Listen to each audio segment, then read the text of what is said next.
Welcome to the Grappling Grappling Rewind Podcast. Welcome to this week on the Grappling Rewind Podcast. On this week's show, we are going to recap Fury Pro 12 that took place this weekend.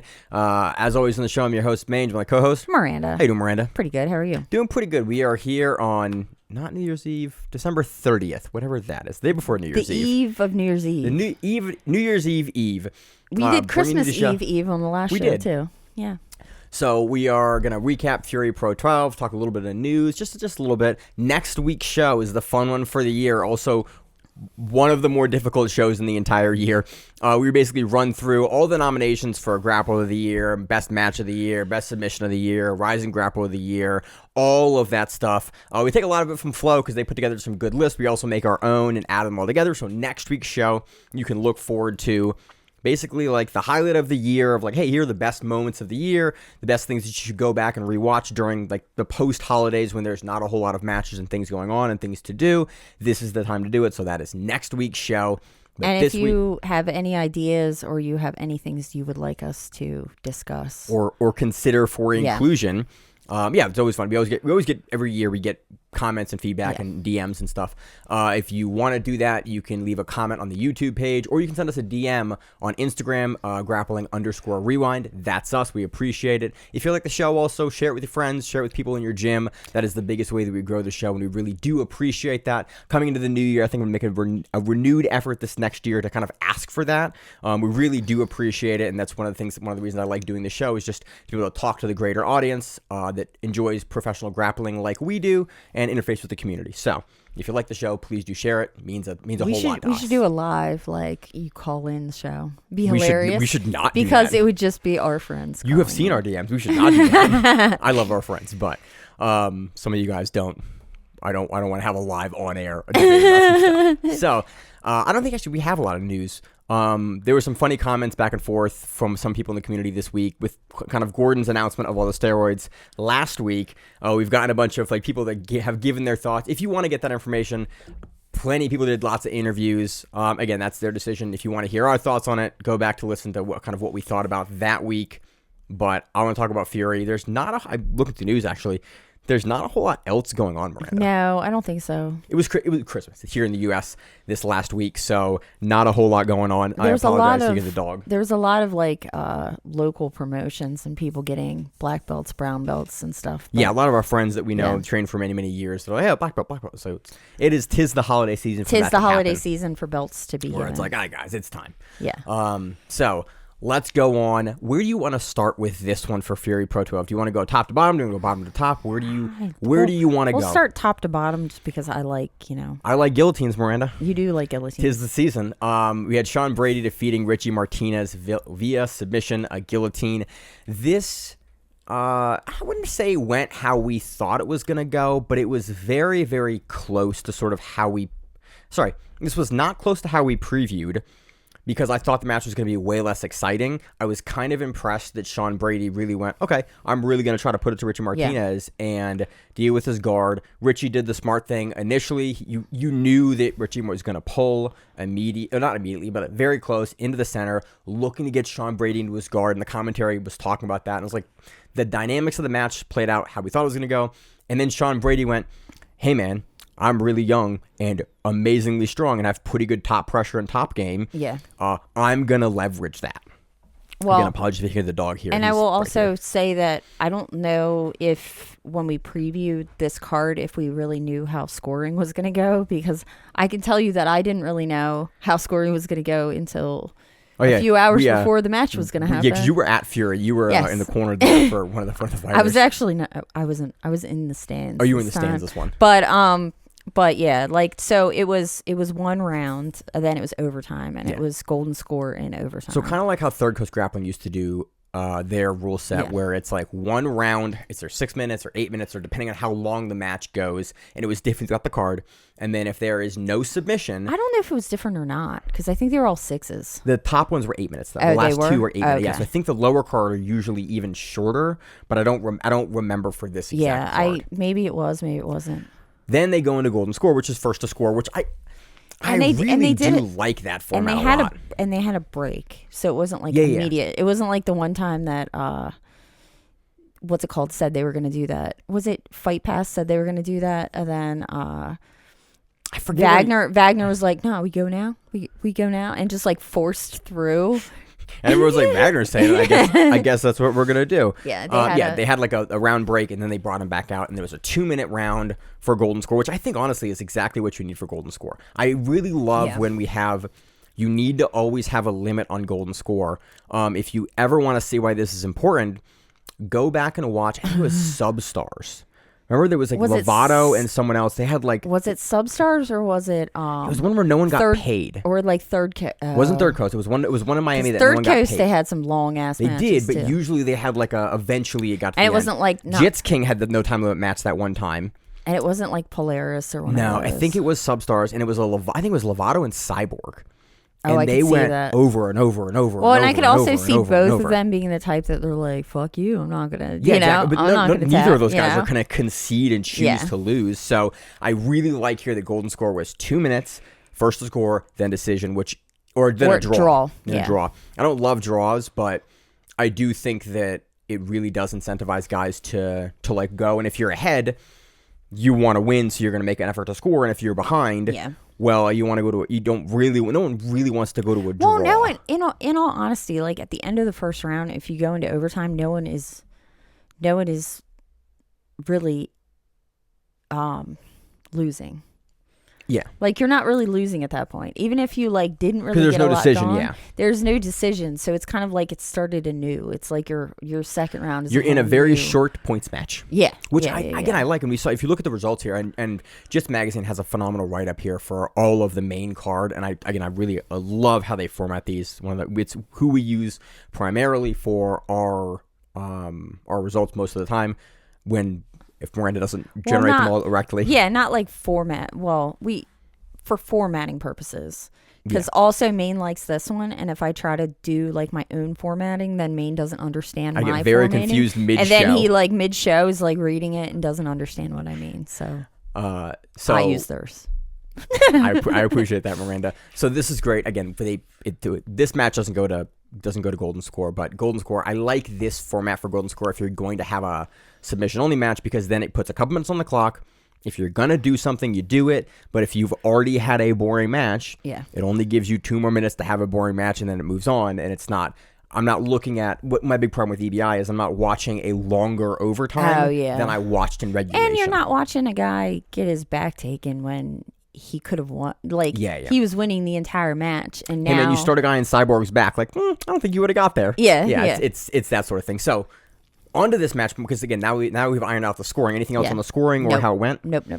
The dynamics were kind of interesting in here, because I just didn't expect Sean Brady to have the level of confidence going in versus Richie Martinez that he did. Sean Brady's a phenomenal athlete and a good grappler, great fighter. But for him to immediately kind of go into Richie Martinez's guard, and Richie Martinez, to his credit, man, threw up an armbar. I was like, ooh, that's a good armbar. And Martinez is a pretty good submission artist when he grabs something. He's a pretty large man. Yeah, you didn't realize how big Boogie was. I didn't realize how big he was, and then he was like standing like within a couple feet of me, and I was like, "Holy shit, he's a big man." I've always, every time I stood next to Boogie, I think I've got pictures with him before too. I'm always surprised how like lanky he's very tall and wiry. Yeah, which again plays into his game, plays into why he's such a good rubber guard player.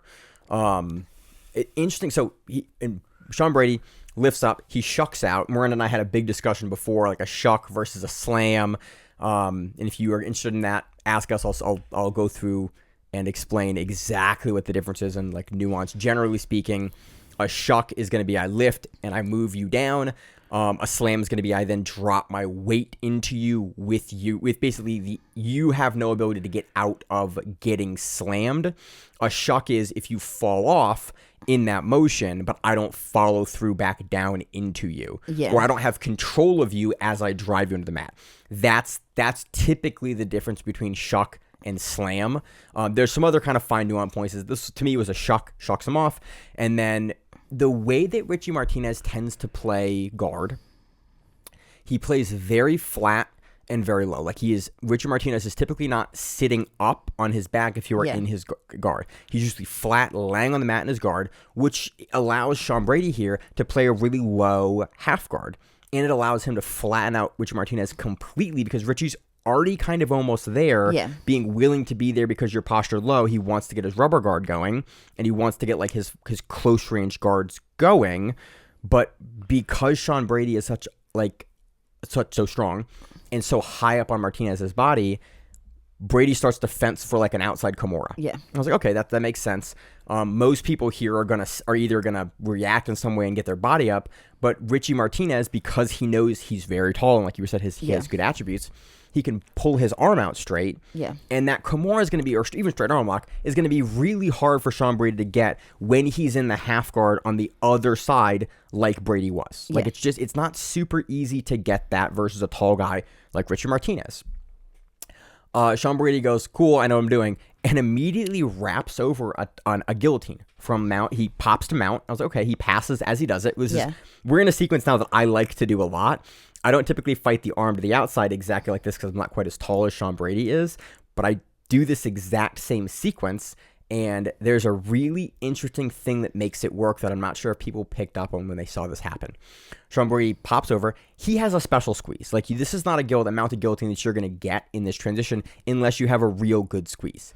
He makes a squeeze initially, and then Boogie does what you should do, starts fighting the hands up.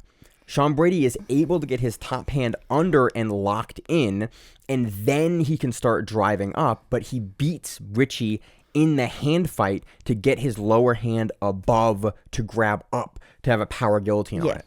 And typically, you don't see this past a mount done in this way because somebody's usually up or on a side or angled. Because Richie Martinez plays so flat, that's why he can get this going. It's just really uncommon. And then Sean Brady has to switch his hips up, get a little higher, so that he can have better leverage over top of the guillotine. Because if you're too low, the head pulls out because they're back. Yeah. And it was just a really interesting little like stylistic thing that you see Sean Brady versus Richie Martinez in like, oh, that's how Sean Brady can get this guillotine. A, he has really good attributes and good squeeze, and then B, he can get up top because Richie Martinez is flat to get up, switch the grip, and get the finish. It was neat. I like mounted guillotines. I like mounted guillotines like this specifically because they are uncommon, because most people just straight up don't have the squeeze and don't have the hand fight that they can get over with the second hand to finish. I was going to rewatch. I saw recently somebody broke down how Marcelo, when he does mounted guillotines, like he takes his legs over people's arms so that you can't then bring your arms up to defend them. And I was like, "Whoa! I've never really thought about that before." You need an odd level of flexibility to get there. Well, I have an odd level of flexibility, so it's fine. It's really cool. Like Marcelo has, but you're like way higher than you think you should be. Yeah. Another guy you can watch Joseph Benavidez versus Tim Elliott. He hits him in kind of a similar version of that, where he's trapped Elliott's hands and arms as he's guillotining him. Yeah. And Elliott has to tap with his feet, but it's a very similar mechanism that Marcelo uses that Joe Benavidez used in that fight. So it's a neat thing if you're going to look for more of these kind of mounted guillotine finishes. They're not super, super common because typically guys have to rise up and crank, and Brady's in a top position in a place he doesn't have to do that, it's neat. And I always love main events finishing with a submission. Again, a little bit of a mismatch, Brady to Martinez, but it was definitely a fun main event, and I'm happy that we saw the activity out of Brady because it very much could have gone the other way if Brady decided to not engage in the guard. Wasn't Brady, like when he went against Craig Jones, he was smaller, right? I remember him. This is a question for Simon. Yeah, I don't remember exactly. I don't remember him being any different, but I could be very wrong about that. He could have switched weight classes again. I watched Sean Brady fight, but I don't follow his career super closely because I typically watch him in jiu-jitsu. It was more of a curiosity thing. I don't remember offhand. Yeah, I don't have any information here to further the discussion. I just don't know. Anyway, so. And we move on. Next match, we had Pat Downey defeating Andre Petroski via decision. Via decision. That's one thing I don't like about Jiu-Jitsu Magazine is he wins via points in overtime. He wins via a takedown. This was honestly a bit more fun than I thought it was going to be. It was wrestlingly at some places, but that's it was fun. what you expected. It was. You And had it engagement was like, from both guys. Yeah, and you had Andre snap Pat down and look for a like a head and arm, like an anaconda. And then you had Pat do the same exact thing to Andre, like back to back. So you had action. It wasn't like it was completely one-sided either. It kind of went wasn't back and that forth. overhand tie on the neck, and both guys kind of walk around and kind of like do half-ass snap downs. You actually had some real wrestling dynamic, and like, I'm happy that on late December, this was a lot more fun than I thought it was going to be. Pat's wrestling, really good. He came out in a blue ranked rash guard. I saw that too. That made me laugh so hard. I'm like, why? It's like, because Pat Downey was technically a white belt for like the last 5 years. Then he gets promoted to blue. He's blue for about 2 weeks. Yeah. Then he gets promoted to Purple belt. So that means that might be the rash guard that he wore at IBJJF because he had to get a ranked rash guard. But I thought it was a different one. I don't. But remember. it might have been the same rash guard. So I don't exactly remember what rash It had a guard bunch he of. wore for It had a IBJJF. bunch of sponsors all over. Mm-hmm. It. That has his name, Pat Downey the third, on his back there. And his dad was there because I saw something from him, and I just thought it was very funny. There's a blue. The weirdest was I was sitting beside someone who is on my team, but used to like train in the Baltimore area, and Pat comes out and he goes, "Is that Pat Downey? Like Pat Downey?" And I was like, "Yeah." And then he goes, "From Monroe Hall, BJJ," and he's like, he was in Monroe Hall, like, and it was like this whole like a very cool, like, oh, this is like a local guy, like, yeah, he's a Baltimore guy. Everybody's like, oh, he's local. He's like local, yeah. Yeah. I always think it's very funny, but you know exactly when Pat got that rash guard because it was a 2-week period when he would have got that rash guard, which I think is very funny. Or they made it and he didn't get it in time. But I mean, you know what I mean? You would but have like had that rash guard made in the 2-week period that he was a blue belt. My other wonder was like, because I thought he was already registered for IBJJF for a while, because you can't be, for Nogi, you can't be a white belt at all. Like, you can't do Nogi as a white belt in IBJJF. So I wonder if he was always registered as a blue belt, even when he wasn't a blue belt yet. If he was registered as a blue belt, because even for fight sports, I think technically he would have been required to be registered as a blue belt. Yeah. Like, regardless if he was a white belt or blue belt, because of his wrestling credentials, he would have been required to be registered already. But I wonder if he like was going to do something else before or something. I don't know. It's a weird, odd loophole with like where IBJJF does it with like your required registration or not. I mean, technically, he's not a purple with them either. But that's a whole other. Cyborg gave it to him. He's a purple belt now. Yeah, he's a purple. So I thought it was very funny that he had the blue rash guard on, because the 2-week period he was a blue belt was the only time he would have realistically like got that rash guard. But you know, his takedowns were he looked legit. really good. Yeah, and I wasn't surprised at all. There is one thing I like.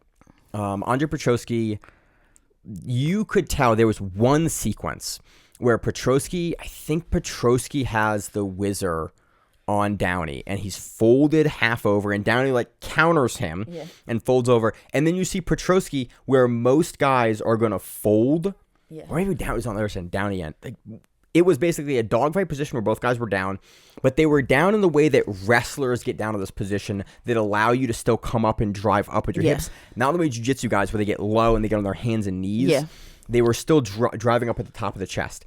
Wrestlers do this so that they can shuck by, and there's a bunch of other stuff that can happen here, or they can wrestle up, or they can counter body lock. There's a bunch of things that come off of this position, and Andre and Pat Downey are both doing it, and then you see Andre Petroski just decide, like, I'm not doing this anymore, and just kind of, like, ranks up and is able to get out of this position from, like, a knees down. Yeah.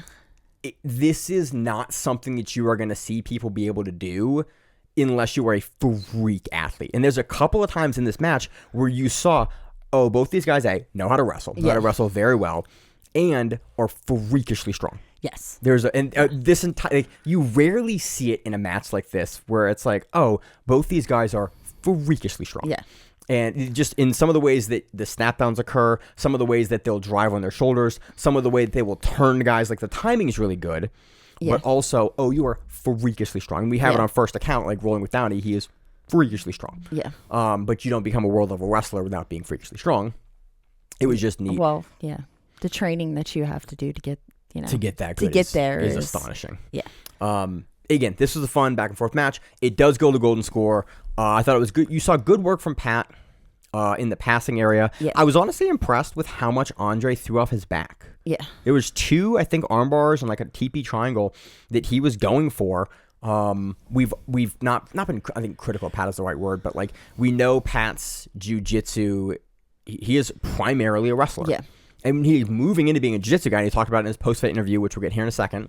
He's moving into being a jiu-jitsu guy, but whenever you see a wrestler come into jiu-jitsu, it's always an Achilles heel of them of like, okay, cool, you know, they can get submitted off their back because they're just not used to threats coming, because the guard isn't a thing in wrestling. And so they usually have like this weird, if they're playing into someone's guard, the timing, the distance, the spacing, exactly what to be worried about isn't quite there at the top levels. And it was cool to see Andre, again, being willing to throw off his back, and then Pat giving good defense, going up, driving up with his hips, driving over, shucking. And I was like, oh, like Pat really has picked up a pretty considerable amount of jiu-jitsu for, because a guy like Andre Petroski throwing arm bars off his back, and Pat Downey is not having to like belly out and roll through. Yeah. He's just in the guard dealing with that like you would expect like a very competent grappler to be dealing with that. And I was like, oh, cool. That's a nice like new wrinkle that we're seeing from Pat Downey's game, is that he's incorporating more and more like what we would term as like jiu-jitsu fight sense and knowledge into his matchups and into these things. And it's cool to see Petroski throwing off his back there. Anything else on regulation? No. Regulation was kind of fun. Then we go into golden score. And I was curious because Pat gets on the mat very quickly. Like he finished up and Pat's ready to go. I was like, I have a feeling that Downey wants to end this real quick, because Andre Petroski and commentary picked up on, they said Andre wanted this to be an 8-minute match because Pat typically will get a little tired later in matches. And we saw that at his world trials runs, and we've seen it on other matches from Pat that, again, he's used to the sprint style of wrestling, where it's like 3-minute rounds, very short rounds, very high intensity with a break. I wish I would have been closer. Like around this time, I was watching his match on the screens as I was kind of trying to locate someone else in the area. So I was kind of walking around as this match was happening, and he was in the middle of overtime. Jesse from AMT was on the side, and he was like screaming something at Pat, and I have no idea what it was. I just saw him like screaming, and I wish I would have known exactly what he screamed, because he was screaming it loud enough. I would have, But he like one of Pat's coaches, from Monroe's place. Yeah, and they were telling him something, and he was like, but you watched him not kind of relax for that period of time and like immediately like jump back in. Yeah, which I mean might just be how he operates. It might be a situation where like if he would have, rested, it would have not. Yeah, it was. I don't know. I think, but he looked good. He didn't have. It wasn't like world trials or some of the other times where you see him like gas and then didn't see him really slow down. I think the pace that Andre was pushing was good, but also, I think Pat is now doing more jiu-jitsu, more used to these pacings, more used to these longer matches where it's like. It hopefully will not be as much of a problem as it has been in the past, and it didn't seem like it was a problem here. I think Andre's camp made a good decision here to like decide to make it a longer match. I think you've seen a problem before in the way that Downey manages his gas tank through his pacing. Yeah, so you do that. Well, he's used to twos. He's used to 2-minute rounds, and it wasn't a problem here. And so you see later in the round, Pat gets up in the overtime, and then immediately looks like he's ready to go. I was like, ooh, this is interesting. And then Andre goes for a throwback, and Pat shucks him by, lifts him up, takes him down. I was like, okay, that was exactly what Pat needed to do, and Pat knew it. Yeah. And I think Pat goes into the overtime here, probably pretty confident that you can take Andre Petroski down. Yeah. Because again, in the regulation he was doing it. It wasn't like, didn't look like it was the easiest thing. And there was some good back and forth there. But knowing Pat's skill set, like that makes sense that you'd win in overtime versus a guy that's also willing to wrestle with you. Yeah. In the post-fight interview, I thought it was really interesting because Pat was talking about like wrestling. Wrestling was kind of done with him, and he was moving into jiu-jitsu. And I kind of appreciated that. He's like really. He seems like he's really moving, kind of like, okay, I'm gonna go do this, and he's doing what he needs to do to like take more matches, take more jiu-jitsu matches. Yeah, and move into grappling. He's in a couple super fights coming up. He's got a bunch of stuff lined up, so it's again. I'm very curious where he goes, and like I assume he's going to continue to develop. I assume he's going to continue to be a problem. I hope that we see him in stuff like trials. Yeah, I would love to see him in trials. I would love to see him do opens. He's been in trials. Sorry, I'd love to see him in trials again. Yeah. Because he wasn't in trials this last run, was he? No, the only time I remember him 21. Yeah, I remember him trials. the first trials. Atlantic City. We all we went got to ref go. certs and everything. That was 21 Atlantic City. I remember seeing him East in Coast that. trials. Yeah, I remember watching him in that one, but I don't remember him after that. I don't think he's done any other trials. That's why I would kind of like him. Because I think he was getting ready for the world team stuff. The world team, yeah. He was still in wrestling at that point. Yeah. He was still a wrestler that was popping into jiu-jitsu to do matches now and again. And now I think he's very much a jiu-jitsu guy now in this kind of professional grappling hopper. And so I want to see him. He's banned from IBJJF for a while. I would love to see him hop into ADCC. I'd love to see him hop back into CJI, especially if he's going to continue to develop more skills in submission grappling. Again, I think his IBJJF run for Blue Belt was really interesting with like the Darce combos and the hand-to-hand grips he used for the Darce. Like, he brings some interesting stuff over. And again, this match was kind of fun. I enjoyed it more than I thought I was going to enjoy it because I think the level of wrestling that Pat brings to jiu-jitsu will give a lot of guys massive problems, and that will make me laugh. I was trying to figure out in weigh-ins, it looked like Pat was wearing Andre's hat, but I couldn't figure it out because like Andre came out with, of course, like the big fur coat, and there was there was the hat, with the ears, and he had that on, and it looked like it matched, but I couldn't tell. And then they started talking shit and like pushing each other around in weigh-ins, and I couldn't tell like what all that was. And I asked somebody that was there, and he was like, "Oh, they were just having fun," and I was like, "That's not good. That's not a good look a week after." That's not what I asked. I asked like, how did that happen? I don't know. So I don't know, but Pat's gonna be interesting. He is good. He is going to be a character for sure. Yeah, if he continues to play that game of like I'm gonna be the heel in everything that exists. I mean, we've seen it. It's gonna be interesting. Seen it work. It would be interesting for sure. So again, that was fun. I got nothing else on that. Let's talk about Joe Pfeiffer and Nick Willie. This one goes to Golden Score. Nick's my buddy. We train with him occasionally. You train at his gym. I do. Joe Pfeiffer is enormous. He is a big So we man. talked about this match last week. He's a big man. Nick bulked up over the holidays a little bit. I was like, okay, cool. Like rolling with Nick. Nick felt really good this last week. And then I saw the weigh-in picture. Yeah, I went, Joe Pfeiffer is... He's a very big man. 13 inches taller than Nick. Yeah. I was, he's almost like a giraffe next to him. He was very, very tall compared to Nick. He's a very large man. Joe Pfeiffer looked very good. Again, I appreciate that Nick and Joe here were both willing to wrestle. Again, Nick has very good wrestling credentials. Joe's also a good wrestler. I was really happy that both guys were willing to wrestle, willing to engage. Nick had some really good shots in. Joe had some very good counters off of it. He also had some really good use of the edges because he kept on taking Nick to an edge where Nick couldn't really do much to get away. Like the first takedown that Joe gets on Nick. I was trying to figure out, and I forgot to ask him if he kicked the camera. Because I think he either kicked a person or the camera. Because Nick goes all the way around on the side, and I swore he kicked something. But I couldn't tell exactly what it was. It was really good. You saw, like, Pfeiffer was doing a really good job of ring generalship, is what it's turned in MMA, and then forcing Nick, because Nick has a good sprawl. Yeah. And you force Nick to the edges where, and Fury used an elevated stage with no railing, so it's like, does Nick really want to sprawl on the edge there where he's going to fall off? He sort of did, but at the same time, it was like there isn't a lot of room to actually do that. Right. And... yeah. I also thought it was really good whenever Pfeiffer would take Nick down, he would immediately move to the pass to the side and to control Nick on the side.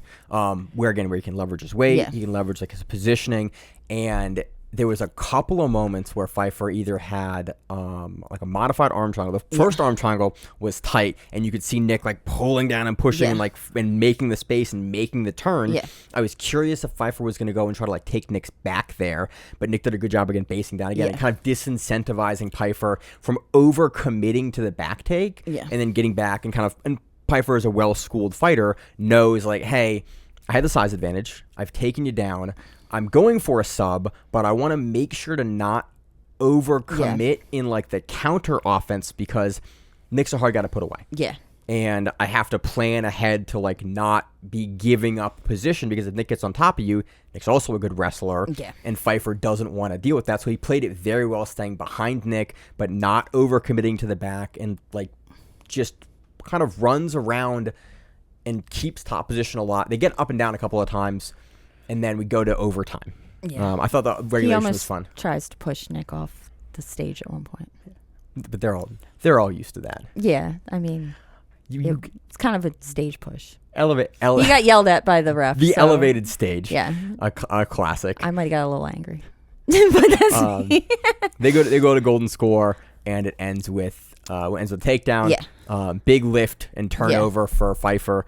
Again, that was in the ending sequence. You can kind of see like the size discrepancy. Man, Pfeiffer is enormous compared to Nick. Nick's usually an 85, right? Yeah. I think he weighed in with, as I heard it, shit in his pockets. No, I don't think he had shit in his pockets, but he had all his clothes on, and he normally doesn't weigh in like with all of his clothes on and a hat, and the first time I ever heard of the term weighing with shit in your pockets is probably 10, 12 years ago.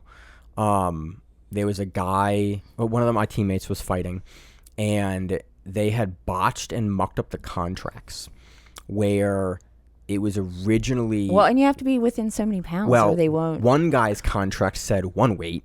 The other guy's contract said a different weight. Yeah. And they got to fight day. We got the weigh-ins day before, and they were like, hey, man, these guys are 15 pounds off. And he went, what? Yeah. And he was like, you guys got to... And then the commission was like, you have to get within 10 pounds. And so the guy, our teammate, weighed in with like keys in his pockets, everything, to get to within 10 pounds. And the fight did not go great.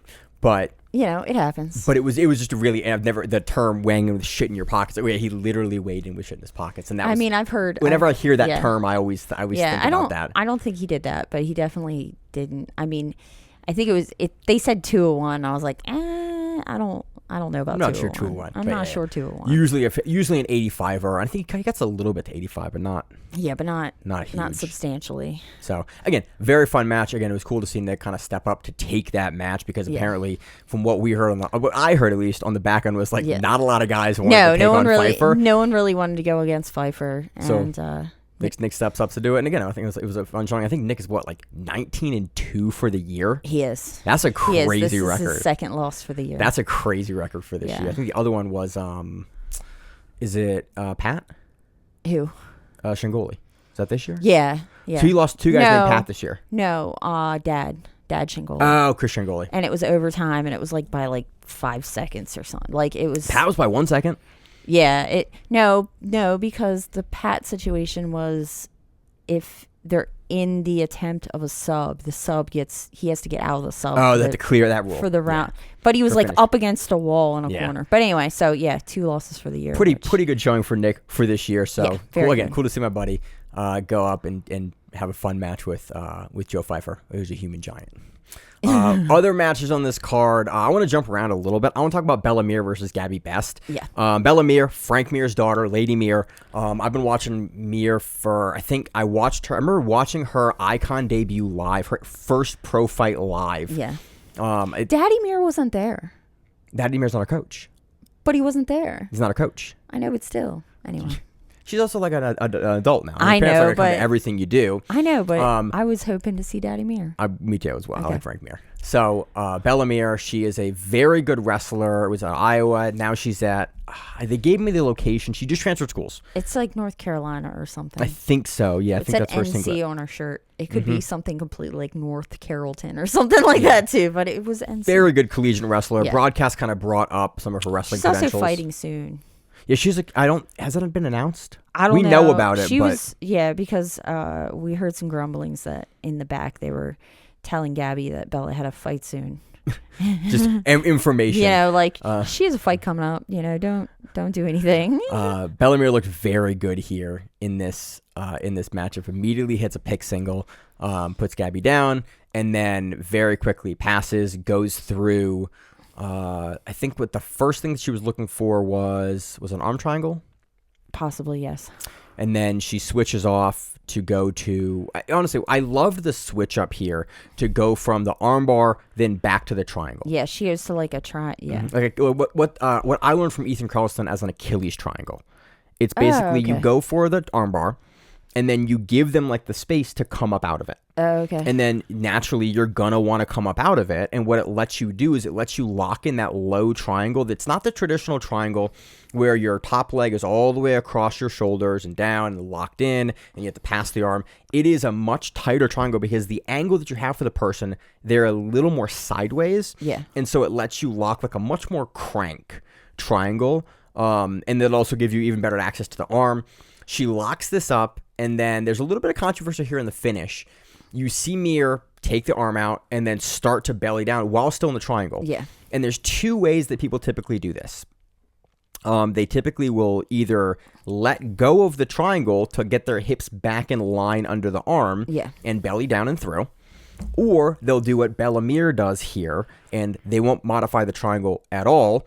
You have a good shot on the arm. You can still belly down on the arm with the triangle in. Yeah, and you do almost like an Americana to the arm as you armbar. Over your thigh instead. And so it's kind of like your arm is getting torn in multiple ways at the same time. Super while nasty you're putting sub. all your weight into it. And the ref, I think Demi Olgueta kind of calls it. It looked like, and the commentator did a good job of like showing exactly what Margaliota had seen, where Gabby Best goes to reach under and like it's not double. It's a single like slap onto the thigh as the arm's getting extended and turned out, and he calls it a tap.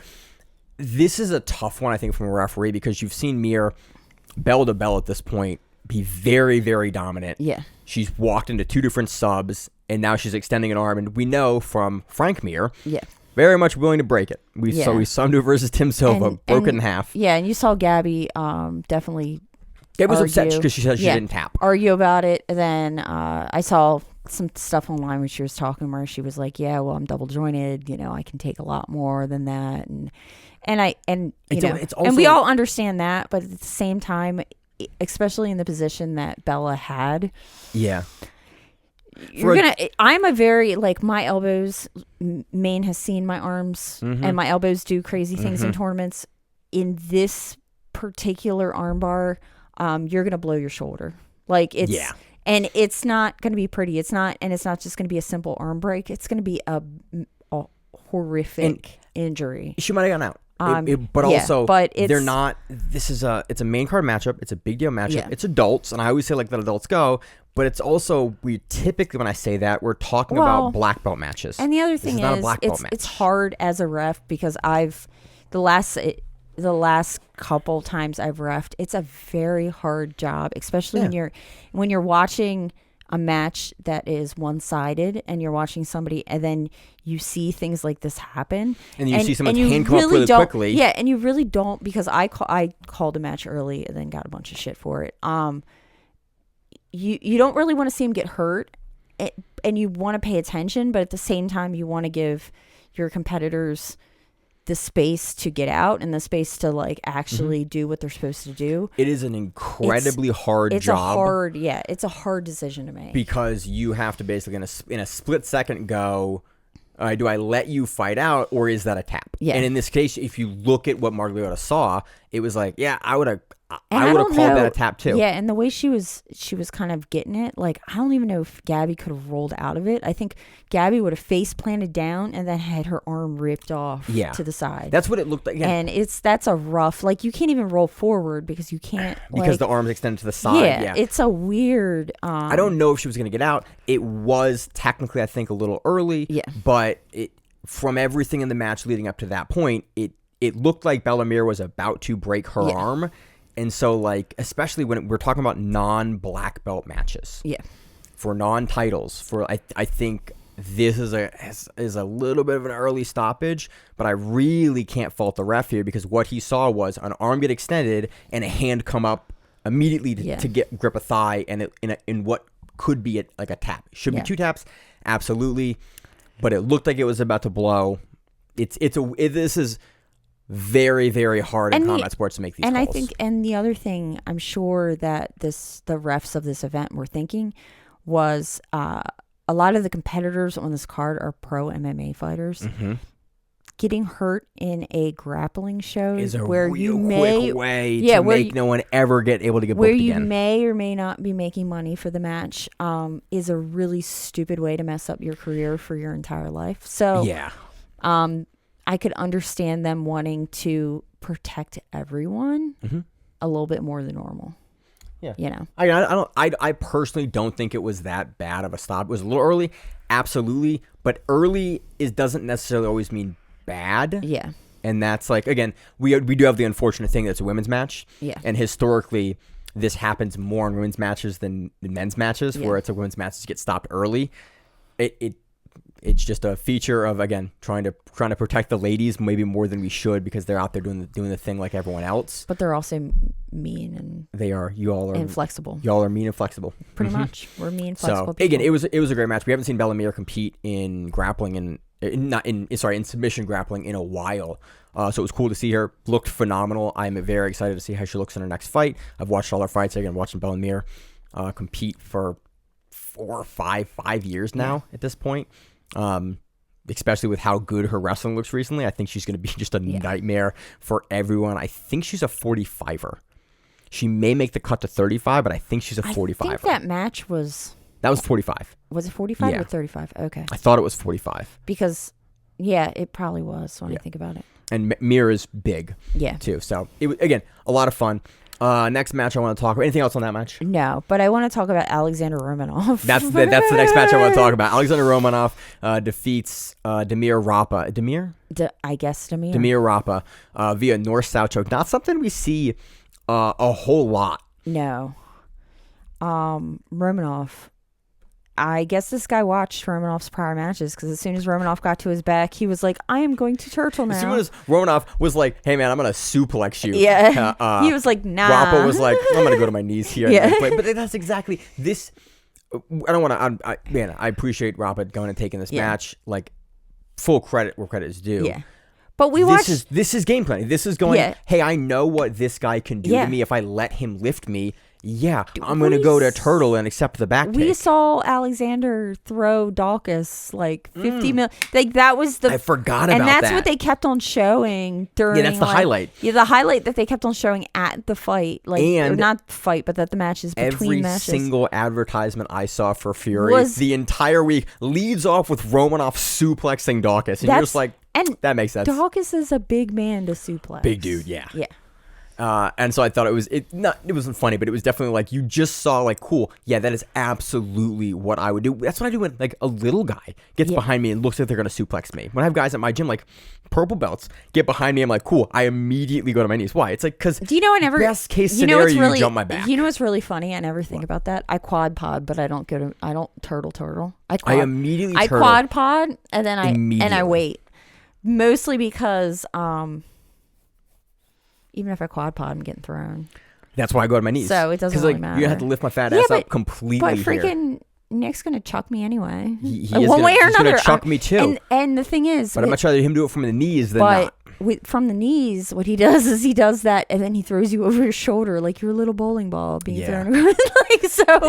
I'm getting thrown either way. It does happen. But with Alexander Romanov, I think this was a great decision. Yeah. I was a little. It was odd. The next response was odd. He kind of defends the initial turnover. Romanov turns him over. Yeah. And then Romanov looks like he's going for North-South choke. They're close to the edge of the mat, which is like, okay, fine.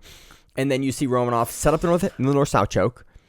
Kind of like Rapa gets in front of it, so he can't get it. And then you see Romanov adjust, come back down, and then settle through the North-South choke. And you see Rapa kind of like lift his hands up, like maybe he thought he was going to get reset. Maybe he thought that's the only thing I can think. But even if it was going to be a reset, you want him to reset that choke, really? But like, isn't he going to get a better choke when he resets Rapa it? basically puts his hands up like what is this or something, like it's if you were listening to the audio version, like what's going on when Romanov has adjusted the choke here, but he does it like after Romanov is sort of set into the choke. It almost seemed like almost what you do to your corner if you're like, I'm confused on what to do. That's what it looked like, and it was just very odd to see that response. And then Romanov goes, "Yeah, man, I don't care." Yeah, he barrels down, settles in. Really good North-South choke, by the way. Like not a choke we see a whole lot. I think this is probably a really good choke for Romanov because he nails this in like we used to see Jeff Monson do it. Yeah. And he finishes, gets the north-south choke, and then he gives a very nice post-fight interview to the Maryland folks, which I appreciate. It's like, thanks to all my people from Maryland, which is me. I'm from Maryland, and then thanks to all my guys from Moldova. And it was like, it was a very nice like post-fight interview. Again, I've commentated a couple of Romanov's matches over the years, and it's been cool to see him kind of like rep Maryland on Rising Tide locally. He chills and he does like random tournaments. He'll come to a random local, and everyone's like, dude, he was at Grappling Industries. That's Alexander Romanov. He went against Turpin. Because I remember me and Ann tried to coach Turpin against him, and we're like, we don't know. What do you mean? It's we're just like, Romanov. yay, what do Turpin. you do? Like, we don't know what to tell you. You got Alexander Romanov. Yeah, Mike just got his black belt. Like Mike Turpin just got his black belt a couple weeks ago. And he's a great competitor. He's an amazing competitor. He has one of the craziest squeezes of anyone that I deal with on a regular basis. Yeah. Just like it is his head and arm choke is amazing. He's like a special head and arm choke where you're like, this is absurd. And then you have Alexander Romanov, who just hops into a random local. You're like, you fight in the UFC, my guy. Yeah, why are you doing this local? I have a funny Alexander Romanov story. I was commentating one of his matches. He hopped into a cash prize division at Copa Maryland. I was there also. At Copa. You were commentating with me? I was with you. With Copa Elite. Copa Maryland. Copa Virginia. Copa Virginia. Copa Virginia. And we watched him in the first round. He was fighting a smaller guy. And it was the little... No, it wasn't the match with Gavin. It was the match prior to that. Okay. Now, Gavin Corbray, the guy went to do something. He kind of jumped up to like push Romanov in the match, and Romanov watches him, then counter foot sweeps him out of midair for a guy that's like 60 or 80 pounds smaller than him. But like the speed at which Romanov moved to counter foot sweep a guy was insane. Like it was something that you're not going to see a lot of guys at like 145 have the timing and speed for that. Yeah, but he probably started doing foot sweeps at like 5 years old. I know, but it is my reality of like, oh, you are a big heavyweight and also do not move like a big heavyweight. And every time we talk about Alexander Romanov, I just think of that moment of watching him foot sweep the guy to midair, like, holy shit. Have you seen the training video that him because he and Pat Downey were training? I don't know if it was yesterday or today at Monroe's when they were doing the back handsprings off their head.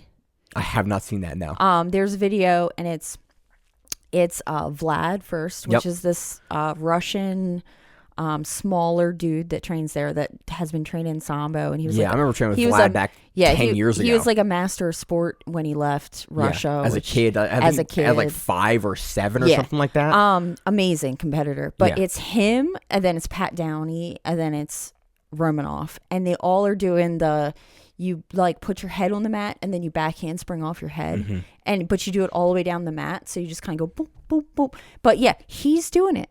I mean, full back arch and everything. I'm like, holy shit. Alexander Romanov probably pushing about 260. In this match, looks about 280. I forget what they weighed in at, but just incredible athlete. And again, I want to see him slim down a little bit because I think he would have he'd leverage that speed a little better if he was a little bit smaller. But man, it's impressive. And I just always love telling the Alexander Romanov story of watching him foot sweep that dude out of midair at a local. I'm just like, why is Alexander Romanov at a local tournament? And then after that, there was a little bit of controversy with Gavin Corbray, and like, did Romanov tap? Did he not tap? And it was a whole thing. We were commentating. We weren't on the event side, which was very nice, but it was cool to see him occasionally pop into a local just for experience, just to get kind of rounds and reps in locally. So that's all I have on Fury. Other cool matches. We had our buddy Angel Cockle hit a knee bar submission. We had Amanda Maza hit a Tarico Plata here as well. There were some fun matches all throughout the card. We had Pat Sabatini hit a really nifty straight ankle lock over Peter Frankas, which the ankle lock that I love the most, where you trap the other leg and then you go for the top side leg when they defend a knee bar. I taught this like 2 weeks ago. Oh, really? In my class. I know. So it was so funny to see it because I taught a knee bar class like 2 or 3 weeks ago in the gym, and as my bonus technique at the end of the night, I taught this exact move, and I was like, hell yeah, thanks Pat Sabatini, because now I'm going to go to the gym this next week and I'm going to show people, hey, look at that thing I showed 2 weeks ago. Yeah, this is Pat Sabatini hitting it on a pro card a couple of weeks ago. So that was cool. That was validating as a coach to be able to see that. And all those matches on UFC Fight Pass. You have to search for it directly because they don't have like a card up for it yet. You have to like actually go into the search bar and search for it. Oh, really? It's normally you can go to I go to like the grappling one, and then once you go to grappling, I wish Fight Pass's search was better. Yeah, the search is a little. It's gotten worse over the years. I think it peaked in like 2016. It was like really good for about like a year. Yeah. 14, it was then they made, in 16 they updated it. It was like yes, and then after that it just like kind of reverted back to making it a different service. We were also trying to figure out because I guess CFFC owns Fury Pro. Yeah. And they had the cameras there, and they had these cameras for some of the views that they're like on a big, what are those things called? Arm, beside arm, like a boom arm, and it was getting like all up in people's face, like, and I was like, it's a crane jib. Yeah, we were trying to figure out like, has anybody ever hit into it? Yeah, it happens occasionally. Yeah. MMA fighters occasionally, you'll see them turn or you'll see them you'll see the crane jib not get in front of someone until this one run into it. Yeah, we were like, holy shit. It happens in football occasionally. You see it most commonly in football where the crane jib comes down and then the guys come out of the paper. Yeah. And they hit the camera. It's not very common anymore. I was like, that thing's getting real close to people. Yeah, and they're usually really expensive cameras on the crane jib because they have some zooms on them. Yeah, it looked crazy. I love crane jib cameras. Do you? And yeah, I've looked at them for years. I have no need to Why buy a do crane. you need one? I don't need one. You do not need one. We don't need one to watch us. But a company came out a couple years ago, and they're like, they use about $35,000 or $50,000 for a crane jib. But now you can get one for $3,500. It's a scissor lift crane jib. Potato Jet has a video on it from a couple years ago. It's cool. I like camera gear. Yeah. In my other hobbies, like that's a camera. I look at camera gear and do audio, visual, and camera stuff. So if you own one of these things and you want Maine to be able to, I don't need a camera jig. But my wife would not be happy. But with that. you could let him use it for one day and make his. Look, if you're in the Maryland area and you want to let me play with the crane jig for an hour, I will come by and I will have a great time asking you a ton of questions about your technology and about your equipment. I love stuff like that. So. Moving on. Anyway. That was Fury Pro 12.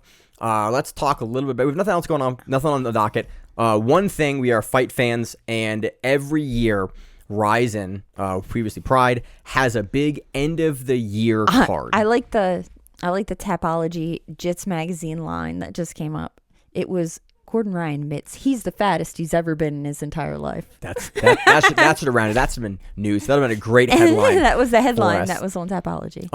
So Rizin 49 is happening. It's their decade card. They've been around for, I think, oh my God, they haven't been around for a year now. They've been around for a lot more than a year. No, sorry, for 10 years. Decade. Yeah. So they had their first card was 2014. Yeah, because it was Dynamite before then, and then it was Pride before then, right? No, it was Dream. It was Pride, Dream, nothing, Rizin. Oh, I thought it was, what was Dynamite? K1 was Dynamite. Oh, yeah, okay. K1. And Bellator did a Dynamite as well. It's a whole kind of lineage of that. But if you want to watch good fights, Rizin's New Year's Eve card is always phenomenal at Super Saitama Arena. My wife and I are going next year. That's going to be our honeymoon finally after 5 years. Yeah, it starts in Eastern time in the U.S. It starts at midnight on New Year's Eve. Yeah. I think the actual coverage starts at like 11. Something like that. Usually it's like a $20 pay-per-view. It's a lot of fun. 18 MMA bouts, 1 boxing bout, 3 kickboxing bouts. Also notably, the debut of Sakuraba's son, Taisuke Sakuraba, taking on Yusuke Yachi, who's 27-14. And Sakuraba's making his debut and is unranked. But, I mean, it's Sakuraba's kid. Yeah. We've seen Sakuraba's kid, Sakuraba Jr. I'm going to call him Sakuraba Jr., Taisei, in Quintet before. Yeah. Like, we've covered his matches, all of his matches in Quintet. I think a couple of other things as well. He's popped on things here and there that we've covered him in. Primarily a judoka and a grappler, but should be really fun to see him make his MMA debut. We also on the card have one of my favorite fighters, Kyoji Horiguchi, for the Rizin Flyweight Championship. On the card, and there's a whole other host of like really, really fun fighters on here. But it's always a fun card to watch. It's entertaining. They'll do like every couple matches there'll be like some kind of weird, not Japanese weird, flair. but like they have like all kinds of craziness.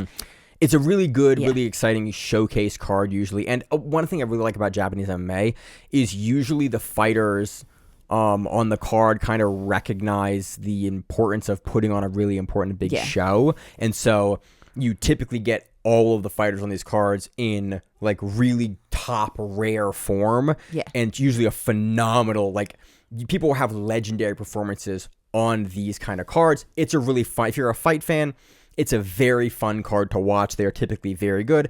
For me, they are usually some of the best MMA cards of the year to kind of break in the new year. And they do fun things like soccer kicks to the head. I love soccer kicks. Like, I always forget that soccer kicks to the head exist until Rizin, and you're like, I'm watching a match and all of a sudden somebody does it and I'm like, holy shit. You watch somebody get stomped, you're like, ooh, you I'm can still do that in Japan. Yeah. Japan does it the old way, and it's neat. If you look really carefully in the background, there's always a cup of noodles guy. There's a guy that's dressed up, cup noodles guy, literally like a cup of noodles, and he's wandering around, and it's amazing. So that's Rizin 49. It takes place on New Year's Eve. If you're looking for something to do, it's again always a very fun card. We don't we don't really talk about MMA and everything else on this show too often. But that if you're looking for something this week, we have nothing to preview this week for grappling. It is a very fun card to watch. It happens in 2 days. Yep. And so you can it'll happen when the show comes out. Yeah. You can watch it. So Miranda, I got nothing else. You have anything fun planned for the week? I don't think so. It's New Year's Eve. I'm gonna watch Rizin and stay at home and probably fall asleep. I am going to have a week of work this week. Then I'm off next week to basically work on the podcast studio. My father-in-law is coming down. We're gonna basically do a bunch of work. I'm gonna frame out the whole thing. I have like $1,000 of soundproofing installation coming. It'll be a whole big fun thing. So hopefully in a couple of weeks, you'll see a new podcast set. That is. I'm gonna say it and put it into the air because I hope that is what happens. But we'll see. Yeah. I said that 6 months ago too. We'll see what happens. But he's coming down, so it'll be fun to have my father-in-law in town for a little bit to hang out and help me build a podcast studio. And I think that's it. I don't think there's anything else really going on that we're aware of. Yep.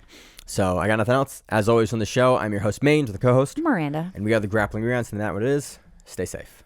If you like the show, please consider sharing it on Facebook with the folks at your gym. It's the best way that we grow the show, and we really appreciate it. You can reach out to us on email. We also have Instagram. We have Facebook. We have Twitter.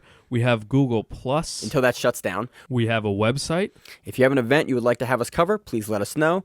If you have a name, like most people do, and you'd like to have us stop butchering it, let us know. Reach out to us. The show is also available on YouTube, Spotify, in addition to iTunes and every other podcast service. We very much appreciate your time, and thank you.